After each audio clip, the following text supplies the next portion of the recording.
প্রথমেই আমি একটা করে পটল নিয়ে নেব আর ছুরির সাহায্যে এইভাবে খোসা ছাড়িয়ে নেব। সবগুলো পটলের খোসা ছাড়িয়ে নিয়ে তারপর পটলগুলোকে আমি পরিষ্কার জল দিয়ে ধুয়ে নেব।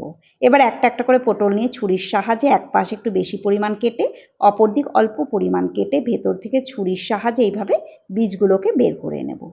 দেখুন এইভাবে আমি সবগুলো পটল থেকে বীজগুলোকে বের করে নেব।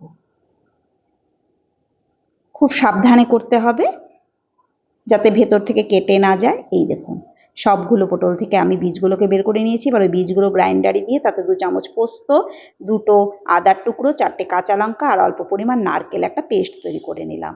এবার পটলের মধ্যে হলুদ লবণ মাখিয়ে নিলাম আর কড়াইতে সর্ষার তেল দিয়ে দিলাম। তেল গরম হলে কালো জিরে ফোড়ন দিয়ে তার মধ্যে আমি যে পেস্ট তৈরি করলাম সেই পেস্টটা দিয়ে দিলাম অল্প পরিমাণ জিরের গুঁড়ো, ধনের গুঁড়ো, অল্প পরিমাণ চিনি আর নারকেলের গুঁড়ো।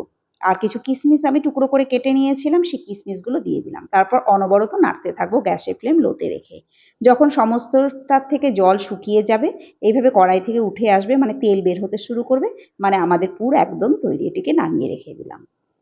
এবার আরেকটা পেস্ট তৈরি করবো, সেই জন্য নিয়েছি কিছু কাজু বাদাম, অল্প পরিমাণ আদা, 4টে কাঁচা লঙ্কা আর 2 চামচ পরিমাণ টক দই।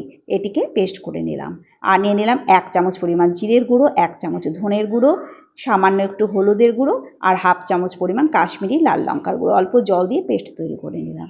এবার কড়াইতে সর্ষার তেল গরম করে তাতে এক এক করে পটলগুলো দিয়ে পটলগুলো হালকা লাল করে সুন্দর করে ভেজে তুলে নিলাম। দেখুন সবগুলো পটল ভেজে তুলে নিলাম।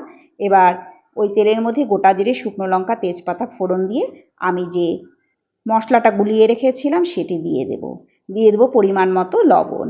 তারপর সমস্তটা খুব ভালো করে কষিয়ে নেব। এর মধ্যে অল্প পরিমাণ নারকেলের গুঁড়োও দিয়ে দেব।